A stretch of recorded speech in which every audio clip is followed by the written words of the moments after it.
But yeah, dude, fucking, I got 5 watermelons, all this basil. This is all basil.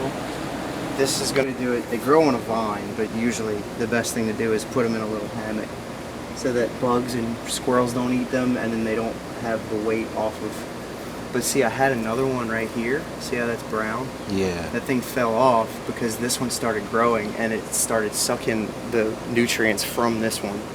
Like, this one was my pride and joy. This is the first one that came out. I was like, oh, hell yeah.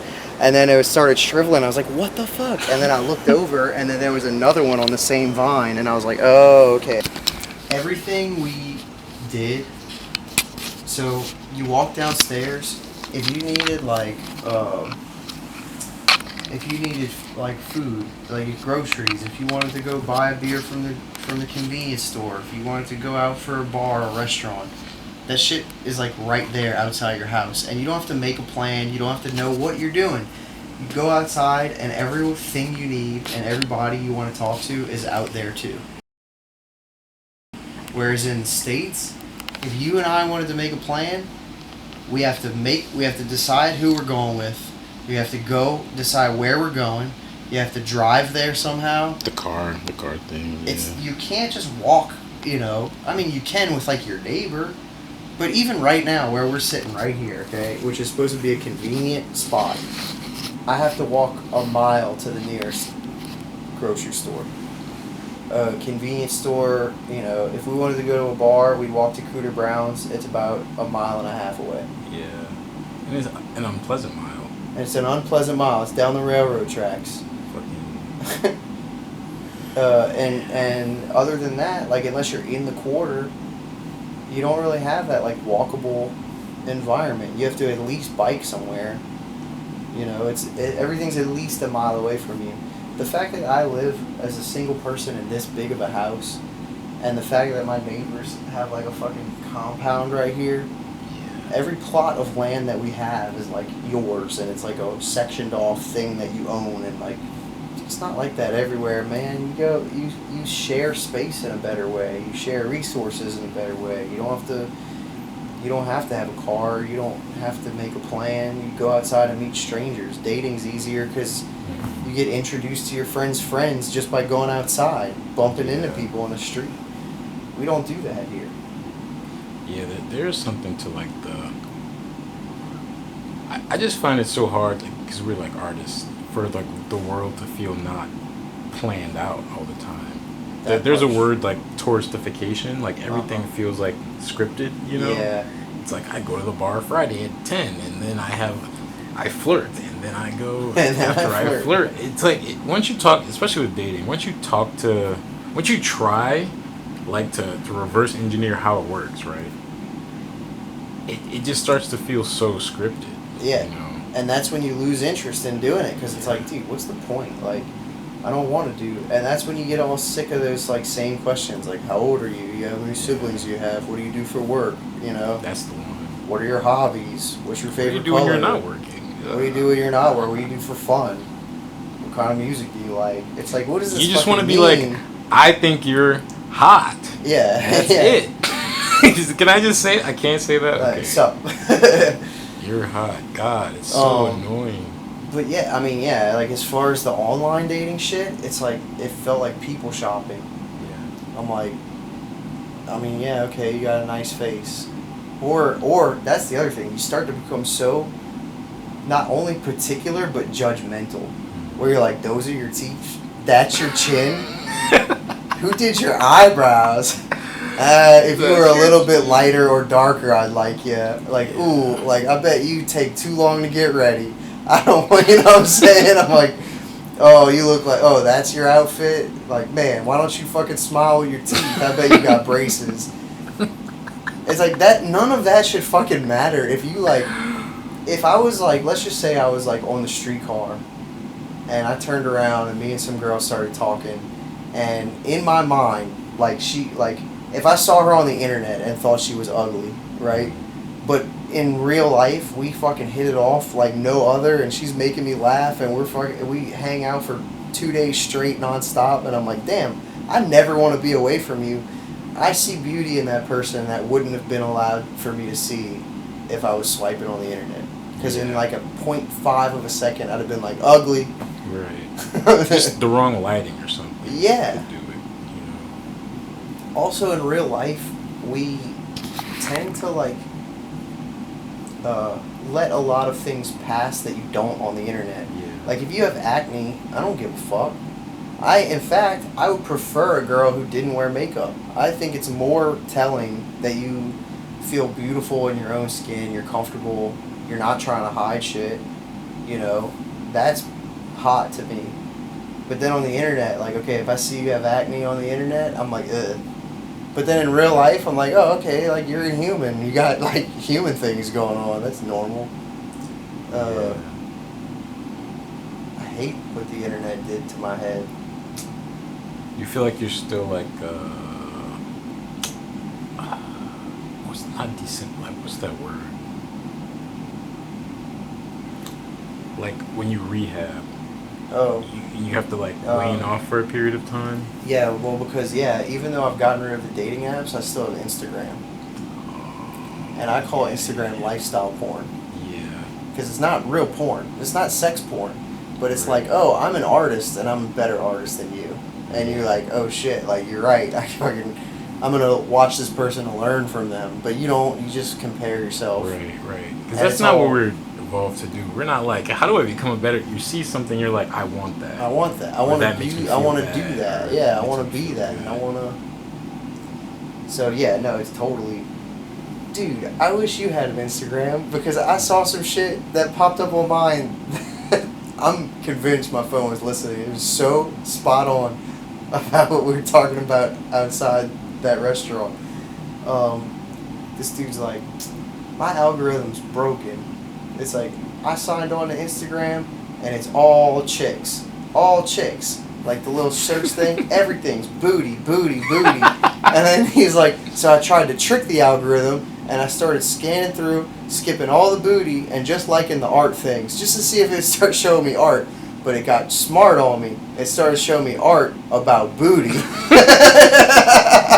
And then I was like, damn, this algorithm's good. Because it's like it's so true. We're only ever gonna be people, man. Like we have like it's like survival and reproduction, right? Yeah. That's what we're wired to do. So like those two things, fear and sex, are always going to be whatever system you design. Those are always going to be what rises to being popular, right? True. The news is always going to be what the world is ending. The internet's always ever going to be, damn, she's hot. Yeah. Damn, big butt, damn big. Like it's always gonna get to that point. Whatever the quickest dopamine rush is. Every music video is eventually gonna turn. The bigger the artist gets, the more it's gonna just tend to like being naked and like luxury, like flashy.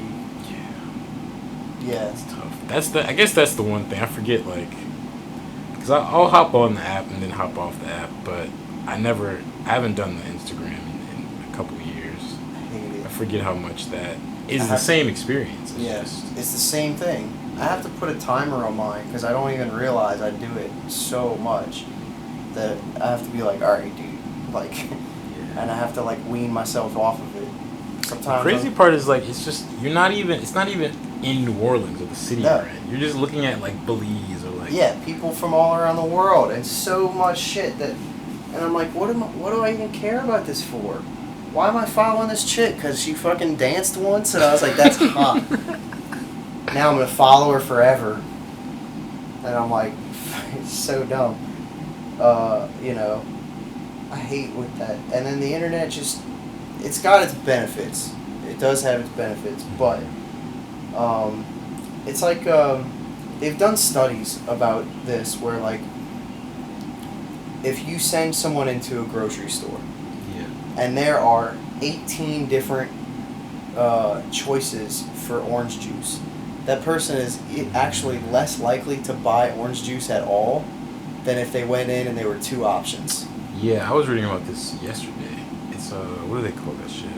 Not reveal preferences, but it was the toxicity of information. The guy was saying if there's 5 pictures of fire hydrants and they start from blurry to clear versus 3, the person with more information will take longer to recognize what it is. So if you see one Oh, and then wow. another big jump, you'll see it's a fire hydrant faster than if you go like 8 or 9 incremental steps. Like, because the more information we get, the more like it spurs our confirmation bias. You're like over processing. Yeah. Right. So now imagine that, but like now we're putting that on the concepts of dating, where it's like, you know, fucking in like the 1940s. And we're walking down the street, right? Uh-huh. And then there's a tent with music, so we're like, okay, let's stop here. Stop there. And we're just hanging out or whatever, and it's like we're there for 5 minutes, and then like these 2 girls start dancing with us, right? We hang out with them, and there's a tent the whole time. Where is this on St. Charles? Like by Peniston, maybe. Okay. And as soon as the 2 girls start dancing with us, some LSU frat boy is like, hey, you guys gotta pay $50 for a band. Like, it's, and I'm like, wait. So all these people around here on the street during Mardi Gras, are you charging them for a band? First of all, second of all, are you guys even from here? You're 18. They're like, you gotta pay to drink. I'm like, you can't even, like, I was so pissed off. He was like, it's $50. He didn't care until the girls came, right? He didn't tell anybody else that. And that, I hadn't been to Mardi Gras in like 2 years or 3 years or something. And that made me feel exactly like you're talking about.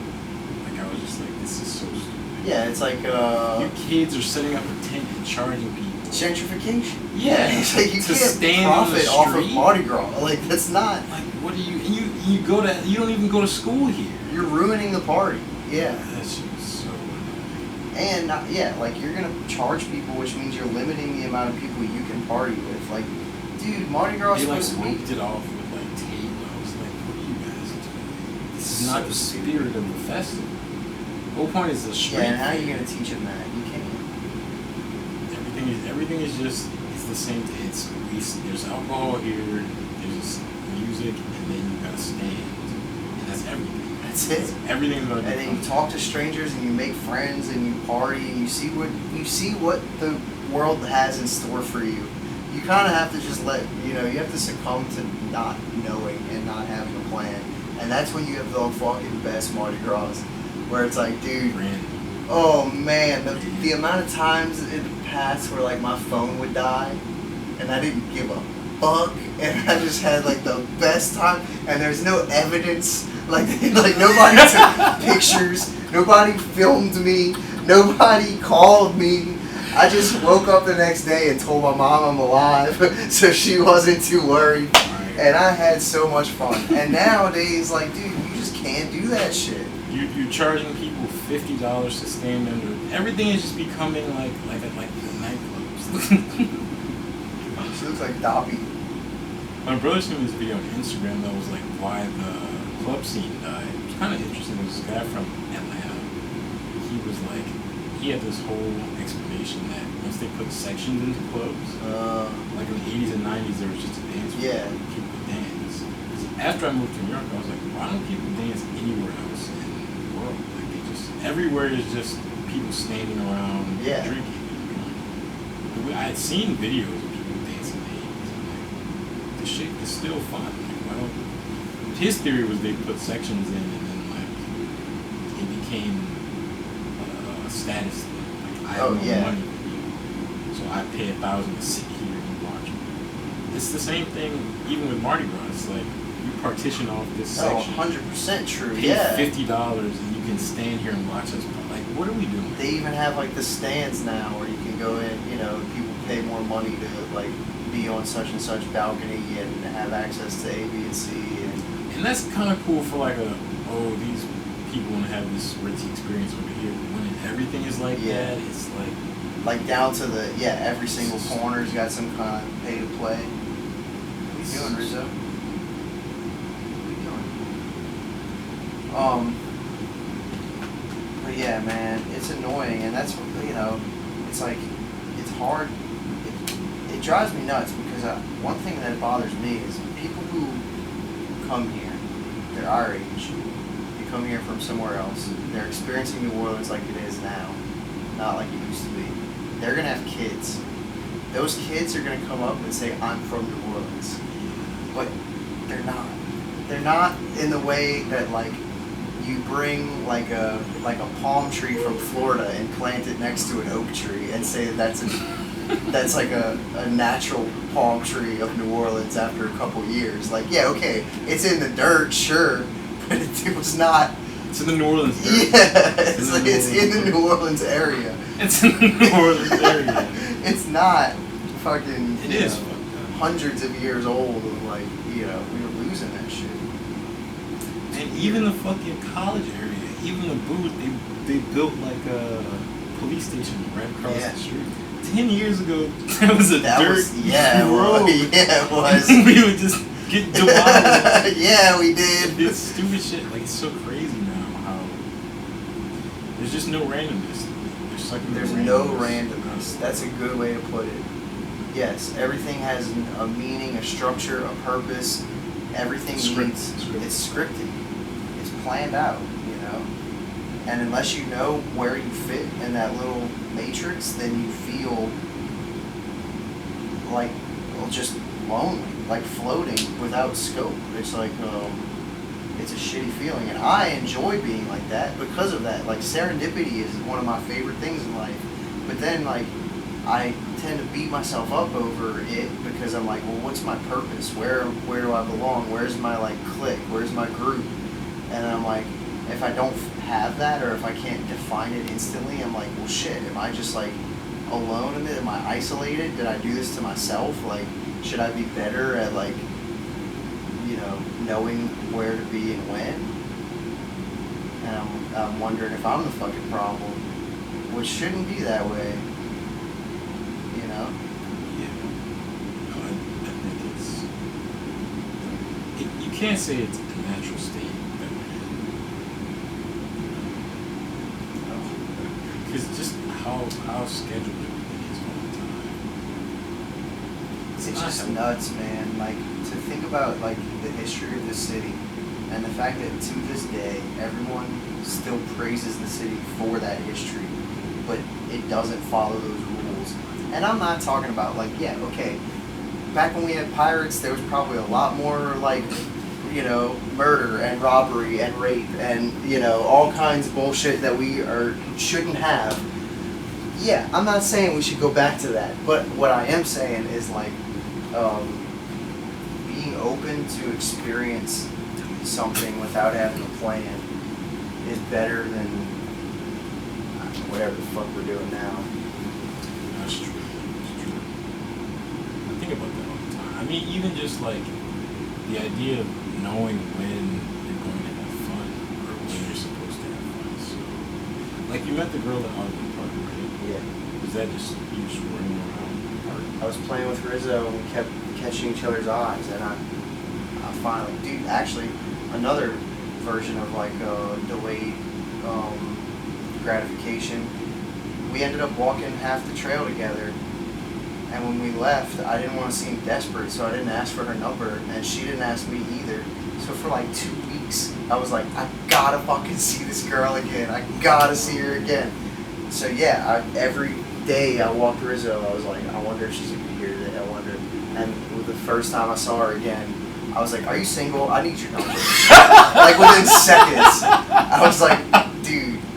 Did you run up to her? No, I was actually reading a book. I didn't even see her, and she was walking towards me. And I looked up, and she waved to me. And I was like, oh, dude. Yeah. I was like, oh, dude, I gotta get your number. I got to. It's too good. I used to go there. Yeah, I mean, it's pretty cool. There's a lot of attractive people in the park, that's for sure. But I'm looking out for it now. I'm like, well, is she wearing Lululemon? Because I'm not gonna talk to her. Is she like a mega workout person? Because that's a red flag too. Because it means I feel like I became that, and then I started to hate myself. I'm like, I shouldn't be this fit. You shouldn't be too fit. Because then it's your everything. You're like addicted to it, like other people are addicted to drinking. Like, every day we have, we're gonna go for. It's gonna be leg day. We gotta, Let's run this trail. Like, when I started looking up trails, I was like, I gotta get out of this. But like, look, there's nothing wrong with being healthy. But I'm not taking pictures for you for Instagram. Like we're not. Like I'm not. Like we're out here. Because healthy doesn't even mean like, perfect shape. Yeah. Like, you need a little fat on your body. You got to. We used to have a little fat because we might not have food for this day. So I don't like that. I'm not looking for that. If you're wearing headphones, I'm not about to fucking talk to you. True. Because what? I'm like, excuse me. Hey. Not doing that shit. So it limits way down, you know. And this girl, sure enough, she was walking. She didn't have any headphones in. She had the dog. No. So I must have been 16 years old. Okay, we're at McDonald's, and